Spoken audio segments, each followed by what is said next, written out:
Good morning friends, welcome to this session again. तो आपका स्वागत है सबका नंपाई एरे के डिस्कशन के अंदर जो हम कर रहे थे अभी तक। तो लास्ट टाइम हमने एरेज के बारे में बात करा और मैट्रिक्स के बारे में बात करा। साथ में साथ हमने कि कैसे आप डेटा को लिस्ट को डायरेक्टली आप कन्वर्ट कर सकते हैं सीधा सीधा नंपाई एरे के अंदर बात करा। और उसके बाद हमने डेटा टाइप भी चेंज करा किसी एक इंटीजर का फ्लोट के अंदर इन टर्म्स ऑफ नंपाई एरे। तो ये जो हमारा आज का टॉपिक है वो थोड़ा सा शायद बड़ा भी हो सकता है। उसके लिए मैं ऑलरेडी एडवांस में कह रहा हूँ, माफी चाहूंगा, बट आई बिलीव दैट कि इंटरेस्टिंग रहेगा। ओके, तो हमने अभी तक जो नंपाई एरे के अंदर बात करा है वो हमने एक सिंगल डिमेंशन एरे की बात करी है। ठीक है, डेफिनेटली हमने मैट्रिक्स की बात करी है जो कि मल्टी डायमेंशनल एरे ही है एक तरह से, या फिर मल्टी डायमेंशनल नंपाई एरे ही है। तो हमने सिंगल डायमेंशन एरे की बात करी है। तो हमने क्या करा कि अगर मेरे पास कोई लिस्ट था, इस लिस्ट को मैं नंपाई एरे के अंदर कन्वर्ट कर सकता हूं। तो मैंने सीधा यहां पे np डॉट एरे यूज करा और इसको मैंने इस तरीके से कन्वर्ट करा। इसका मतलब कि मेरा नंपाई एरे बनाते समय ये जो लिस्ट था, इस लिस्ट के अंदर जो एलिमेंट हैं वो सारे एक नंपाई एरे का पार्ट बन गए। इस लिस्ट के बाहर मेरा राउंड ब्रैकेट है और लिस्ट जो बनी है मेरी वो स्क्वायर ब्रैकेट से बनी है। तो अगर मुझे एक इस 1D एरे से हटके 2D एरे बनाना है तो एक बहुत बेसिक मैं फॉर्मूला बता देता हूं जो आपको शायद पहले से पता भी होगा कि अगर मैं इस 2D की बात करूं, जैसे 2D ये होता है, तो 2D किससे बना है? 2D टू सिंगल डायमेंशन से बना है, क्योंकि एक सिंगल डायमेंशन है और ये एक सिंगल डायमेंशन है। तो मींस इसे मैं x मानूं और ये y मानूं, तो एक 2D टू 1D से बना है। अगर मैं 3D की बात करूं, this is 3D X Y Z plane. So एक 3D कैसे बना है? एक 3D 3 2D से बना है। मतलब this is 1 2D, this is second 2D and this is third 2D। Similarly मैं 4 डायमेंशन की बात करूं एंड सो ऑन।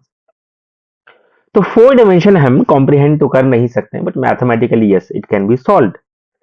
तो अब मैं वापस उसी टॉपिक पे जाता हूं कि मुझे अब मल्टी डायमेंशनल एरे की बात करनी है। मतलब मुझे सिंगल डी नहीं, मुझे 2D बनाना है।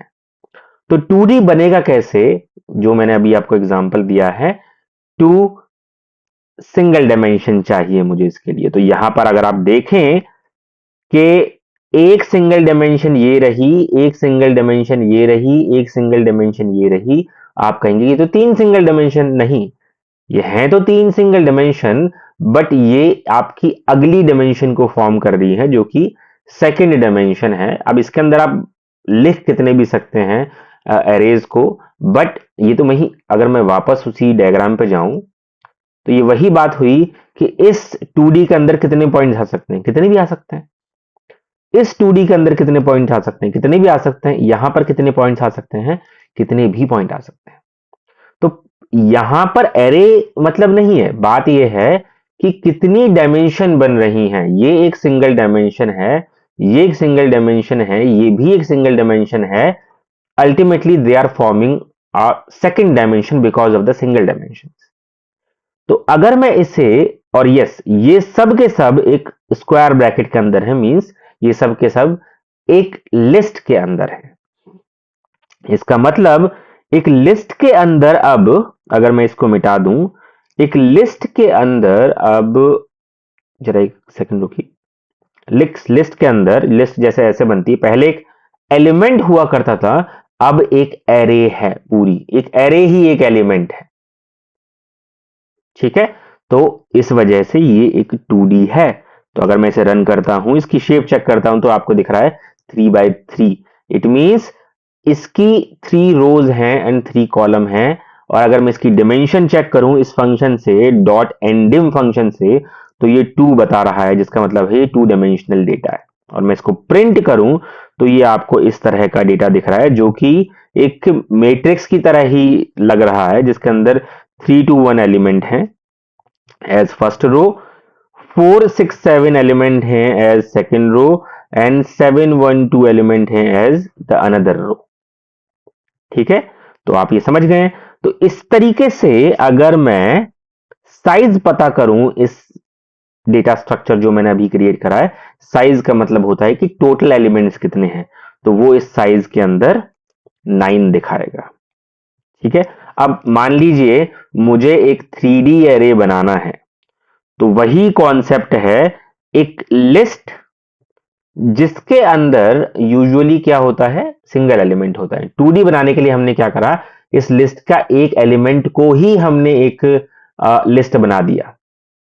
ठीक है, 3D बनाने के लिए क्या करना पड़ेगा, इसके अंदर मुझे एक और लिस्ट रखनी पड़ेगी, बट वो 2D होनी चाहिए, और उस 2D लिस्ट के अंदर एक और सीक्वेंस रखना पड़ेगा जो कि सिंगल 1D होना चाहिए। ठीक है, आप मेरी इस बात को फिर से सुन लीजिएगा, इसको रिपीट करके, जो मैंने बोला क्या है, बहुत इंपॉर्टेंट चीज है। ठीक है, तो वही चीज यहां पर हो रही है 3D के अंदर। आप ये देखिए, यहां एक आउटर लिस्ट है जिसके अंदर लिस्ट का एक एलिमेंट है जो कि ये रहा, एक एलिमेंट, और ये दूसरा एलिमेंट जो कि खुद में एक 2D एरे है, और इस 2D एरे के अंदर 1D array as a element है। तो आप कह सकते हैं कि ये एक 3D एरे है। ठीक है, इसको 3D एरे को समझने का मतलब ये भी है, आप ये देख लीजिए कि ये इसके बाहर कितने स्क्वायर ब्रैकेट हैं, जितने भी स्क्वायर ब्रैकेट हैं +1 कर दीजिए, उतने डी एरे है। ठीक है, दिस इज, आप कह सकते हैं कि एक जुगाड़ है।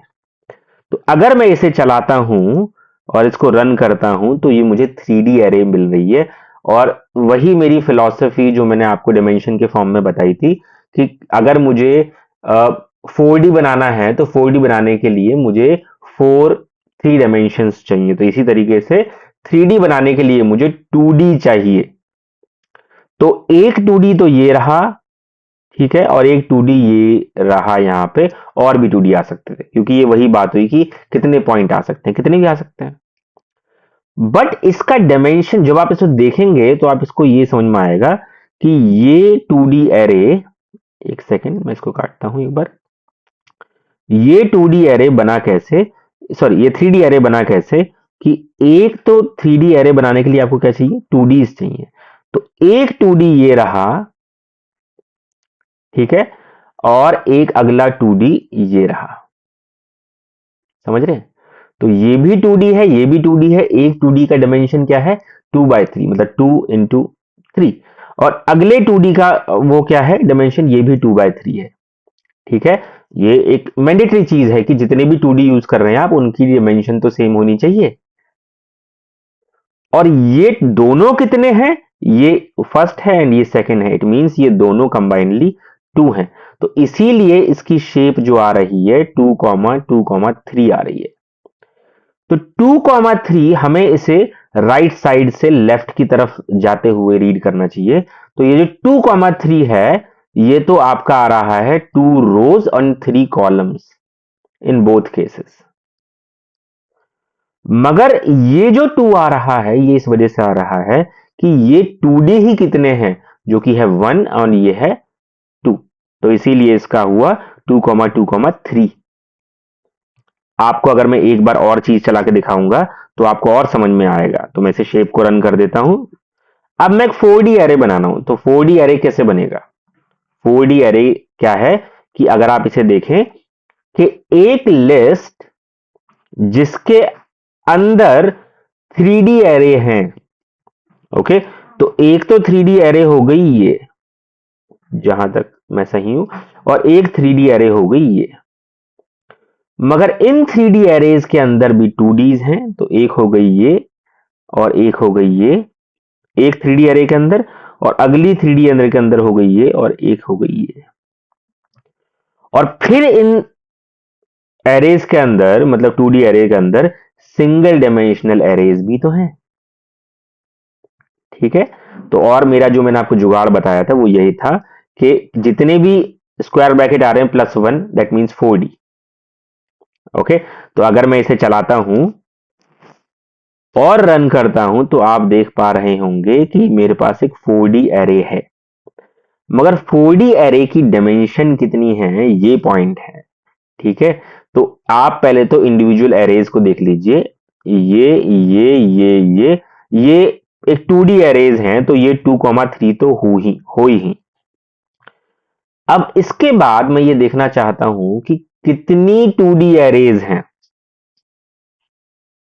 ओके, बात समझ रहे हैं कि कितनी 2D एरेज हैं जो इसे फॉर्म कर रही हैं। तो वो आपको, आप अगर देखें तो ये 2D 2 एरेज हैं। मतलब आपकी ये एक 2D है और जो एक 2D है, ये एक 2D है, एक 2D है। मतलब कितनी 2D एरे मिलकर एक 3D एरे बना रही हैं, पहले ये पॉइंट है। तो ये एक 3D है, ये भी एक 3D है। तो कितनी 2D एरे मिलकर एक 3D बना रही हैं, वो है 2। ओके, और ऐसी कितनी 2Ds हैं जो आपकी फिर बाद में 3D एरे फॉर्म कर रही हैं, वो भी 2 हैं।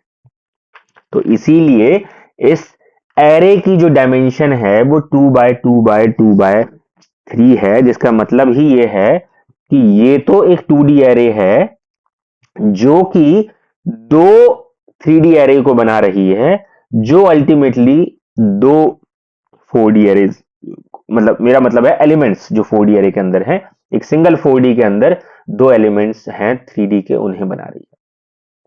तो आप अगर इनकी साइज भी चेक करेंगे तो साइज भी आपकी सही आएगी, 2 इंटू 2 इंटू 2 इंटू 3, जिसका मतलब है 8 इंटू 3 दैट इज 24, 24 इसके अंदर एलिमेंट्स हैं, जो कि सही भी है। ठीक है, तो आप देखेंगे जब आपने इसे बनाया तो इस तरह की आपकी एरे आई, और इसका साइज भी चेक कर सकते हैं, और इसके अंदर 24 एलिमेंट्स हैं।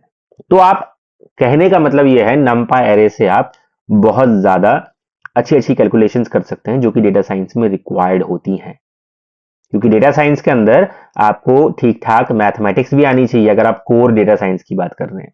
अदरवाइज बहुत सारे टूल्स एंड सर्विसेज तो मार्केट में ऑलरेडी आ रहे हैं, जिनकी वजह से आप अगर फुली डेटा साइंस में नहीं जाना चाहते हो तो आप यूज कर सकते हो, क्योंकि वो आपका आधा काम ऑलरेडी ही कर देंगे। जैसे कि चैट जीपीटी आ गया है, एजोर के अंदर सर्विसेज अवेलेबल हैं, आप वो सब काम कर सकते हैं।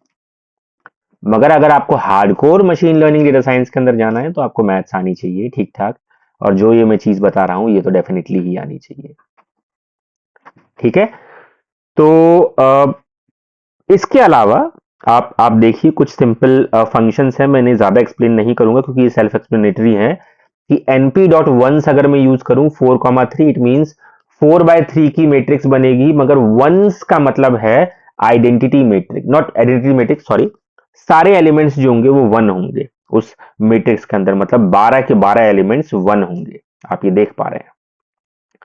Result line number 47, I function है 5, आई का मतलब है आइडेंटिटी मैट्रिक्स हेयर, एंड सिर्फ डायगोनल के ऊपर आपके 1 होंगे, बाकी सारे 0, और 5 का मतलब है 5/5 मैट्रिक्स, स्क्वायर मैट्रिक्स बनेगी आपकी। आप ये देख पा रहे हैं। ठीक है, डायगोनल एलिमेंट आप DIAG से पता कर सकते हैं। ठीक है, तो मुझे लगता है ये वाला वीडियो इतना ही काफी है, क्योंकि इसके बाद अगेन बोर्डम नहीं होना चाहिए स्टूडेंट्स को, तो मुझे लगता है कि इतना काफी है आज के लिए। ठीक है, तो नेक्स्ट टाइम मिलते हैं, बट प्रैक्टिस बहुत जरूरी है, प्रैक्टिस के बिना तो कुछ नहीं होता है। ठीक है, आई होप आपको मेरी वीडियोस अच्छे लग रहे हैं, और अ, इस बार मैं थोड़े से ज्यादा वीडियो डालने की कोशिश करने वाला हूं और कर रहा हूं, क्योंकि मैं बहुत दिनों से मैं वीडियो नहीं डाल पाया, उसके लिए मैं सॉरी कहता हूं आपको अगेन फिर से। और मैं चाहता हूं कि मैक्सिमम लोगों तक ये ज्ञान पहुंचे, ताकि हमारा